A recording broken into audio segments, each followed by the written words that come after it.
काल शरद पवारांची भेट घेतली असं सांगितलं जातं की राष्ट्रवादी काँग्रेस शरदचंद्र पवार पक्षामध्ये दोन विचारांचे गट निर्माण झाले. एकाचं म्हणणं आहे की अजित पवारांसोबत आपण सत्तेत जावं, तर दुसऱ्या गटाचं म्हणणं आहे की भाजपसोबत आपण सत्तेत जावं. अजित पवारांबरोबर जाणं आणि भाजपबरोबर जाणं एकच आहे, बरोबर ना? मी शरद पवार साहेबांना ओळखतो, जवळजवळ त्यांच्याबरोबर मी रोजच असतो. संसदेमध्ये, राज्यसभेत त्यांच्या आणि माझं जागा बसण्याची ही बाजूलाच, आम्ही एकत्रच बसतो. की बहुतेक कोणीतरी फार ठरवून आम्हाला जागा वाटप केलेलं आहे. मला असं वाटत नाही की माननीय शरद पवार साहेब त्यांनी जो विचार पुरोगामी महाराष्ट्राचा,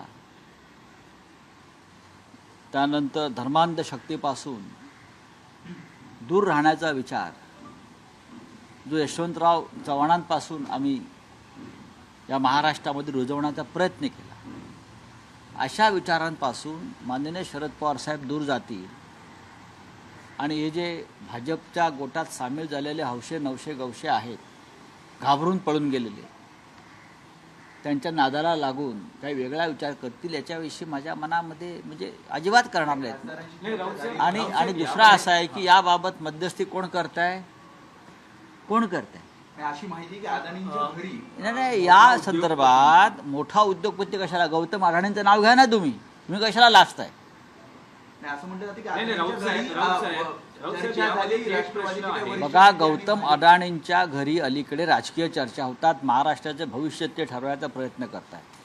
कोण? गौतम अडाणी, ज्याने महाराष्ट्राचं विमानतळ ताब्यात घेतलं, ज्याने धारावीसह हजारो एकर जमीन मुंबईची गिळली, ज्याने महाराष्ट्राचे जकात नाके ताब्यात घेतले सत्ता आल्याबरोबर, हे गौतम अडाणी महाराष्ट्राचं सामाजिक आणि राजकीय भवितव्य ठरवणार आहे. हे गौतम अडाणी म्हणजे का आचार्य विनोबा भावे आहेत का? हे गौतम अडाणी म्हणजे दादा धर्माधिकारी आहेत का? हे गौतम अडाणी म्हणजे जमनलाल बजाज आहेत का? हे गौतम अडाणी म्हणजे सन्माननीय आदरणीय यशवंतराव चव्हाणजी आहेत का, की जे या राजकारण्यांच्या गटातटामध्ये मध्यस्थता करून महाराष्ट्राला पुढे नेण्याचं काम करतायत? काय आहे? एक उद्योगपती जो नरेंद्र मोदींचा मित्र आहे आणि मित्र म्हणून हा महाराष्ट्र आणि देश लुटण्याचा प्रयत्न करतोय म्हणून देशामध्ये गोंधळ सुरू आहे.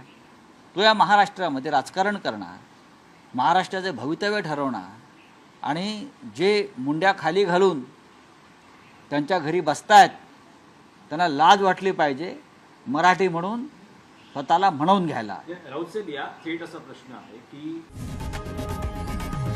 लोकशाही मराठी ऐका, पहा, जागरूक रहा.